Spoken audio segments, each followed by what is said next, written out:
नीतीश भाजपा के लड़ाई में अब भाजपा ने कहीं ना कहीं कहानी खत्म होने के संकेत दे दिए हैं। एक तरफ जहां उत्तर प्रदेश चुनाव को लेकर चर्चाएं थी, वहां तो गठबंधन खत्म हो चुकी है और आधिकारिक रूप से ऐलान भी हो चुका है। हालांकि जदयू कई सीटों पर चुनाव लड़ेगी, इसका फैसला मंगलवार को होगा, लेकिन अब बिहार में भी भाजपा ने साफ साफ शब्दों में संदेश दे दिया है कि आपका हमारे बीच का जो रिश्ता है कहां तक सीमित है। पिछले बिहार विधानसभा चुनाव के दरमियान आपने कई बातें देखी, एक चिराग पासवान फैक्टर, दूसरा लोजपा भाजपा फैक्टर, ये तमाम ऐसे फैक्टर रहे हैं जिसमें मुख्यमंत्री नीतीश कुमार को काफी नुकसान हुआ।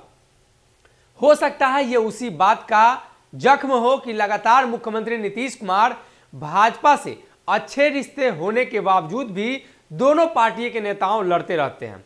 इसके पीछे यह भी कारण हो सकता है कि जो नेता हारे हैं वो लोजपा की वजह से हारे होंगे, लेकिन उनके दिमाग में एक और बात चल रही होगी कि ये लोजपा का जो सीट था, लोजपा ने जो चुनाव लड़ा, भाजपा ही लोजपा का नारा दिया, इसमें कहीं ना कहीं भाजपा का सहयोग था।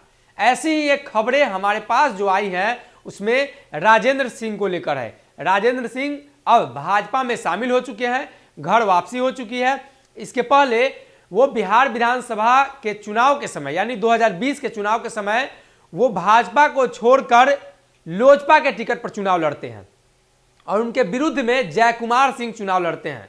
बिहार सरकार में मंत्री भी रहे हैं। जयकुमार सिंह तीसरे नंबर पर चले जाते हैं, लिहाजा यह होता है कि राजद वहां से चुनाव जीत जाती है। दूसरे नंबर पर चिराग पासवान चले जाते हैं और तीसरे नंबर पर नीतीश कुमार के कैंडिडेट जयकुमार सिंह चले जाते हैं।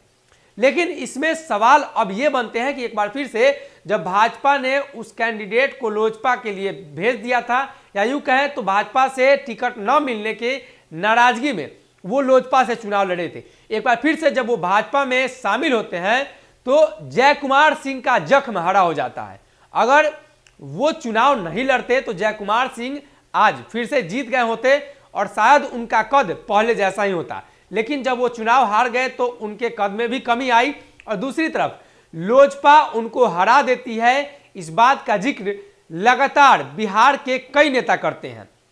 लोजपा की वजह से वो चुनाव हारी हैं, ये तमाम बातें चलती हैं। अब ऐसे में कई ऐसे मामले निकलकर सामने आए हैं जिसमें साफ तौर पे देखा जा रहा है, तो सीधा समझे तो भाजपा ने अब फिर से ऐलान कर दिया है और राजेंद्र सिंह जैसे ही शामिल होते हैं भाजपा में, वो साफ शब्दों में बता देते हैं कि ये तो मेरा पुराना घर था और हम कुछ दिनों के लिए ही बाहर गए थे, हम लौट आए हैं। साफ साफ उन्होंने मुख्यमंत्री नीतीश कुमार को संदेश दे दिया कि जिस तरीके से आप लोगों ने चुनाव लड़ा, आप चुनाव हार गए और एक बार फिर से वो भाजपा में शामिल हो गए। इन सभी बातों को जोड़कर देखें तो अब भाजपा को कहीं ना कहीं सीधे तौर पे संकेत दे दिया गया है। फिलहाल इस खबर में इतना ही।